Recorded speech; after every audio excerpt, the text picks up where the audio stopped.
5वें नंबर की हमारी अर्थव्यवस्था है, तो इतने बड़े पैमाने पर नौजवान बेरोजगार क्यों हैं?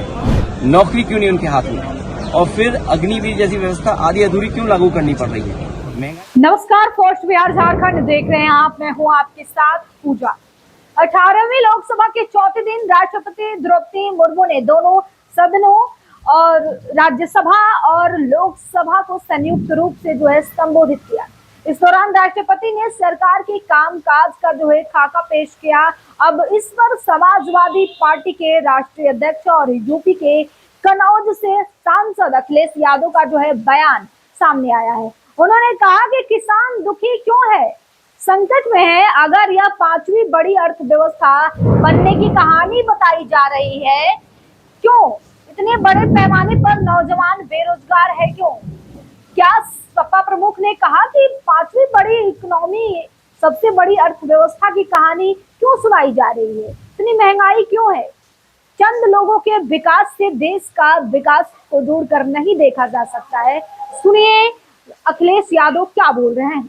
अर्थव्यवस्था बन जाएगी तो किसान क्यों दुखी है, किसान क्यों संकट में है? अगर ये 5वीं दुनिया की अर्थव्यवस्था बनने की जो कहानी बताई जा रही है, क्या हमारा किसान भी उसी तरीके से खुशहाल हो गया? और फिर अगर 5वें नंबर की हमारी अर्थव्यवस्था है, तो इतने बड़े पैमाने पर नौजवान बेरोजगार क्यों हैं? नौकरी क्यों नहीं उनके हाथ में? और फिर अग्निवीर जैसी व्यवस्था आधी अधूरी क्यों लागू करनी पड़ रही है? महंगाई क्यों है इतनी?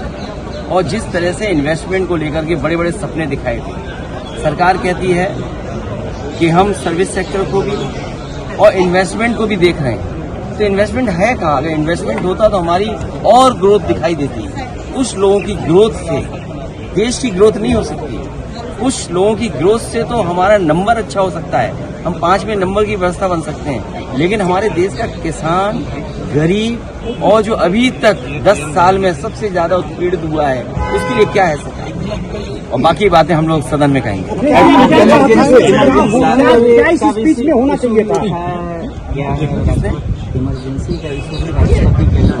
ये सवाल भाजपा के लोगों ने क्या किया है? इमरजेंसी में जो लोग जेल में रहे, समाजवादियों ने तो उन्हें सम्मान दिया, वेतन दिया और भी सुविधाएं दी। क्या ये सरकार सुविधाएं दे रही है? सुविधाएं दी होती, उनका सम्मान दिया होता तो शायद बात की होती तो अच्छा लगता है।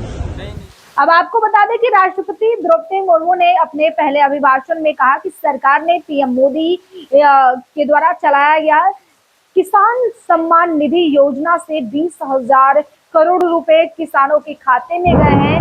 मेरी सरकार के नए कार्यकाल की शुरुआत में अब तक 20,000 करोड़ रुपए से अधिक राशि किसानों को बांटा जा चुका है और एमएसपी में भी बहुत ज्यादा बढ़ोतरी की गई है। आज भारत का वर्तमान में अपनी जरूरतों को ध्यान में रखते हुए कृषि व्यवस्था को बेहतर बनाने की कोशिश किया जा रहा है। राष्ट्रपति ने कहा कि आजकल दुनिया में जैविक उत्पादों की मांग तेजी से बढ़ रही है और भारतीय किसान इस और बहुत तेजी से कदम बढ़ा रहे हैं और हम बहुत जल्द दुनिया की सबसे तीसरी बड़ी अर्थव्यवस्था बनने जा रहे हैं।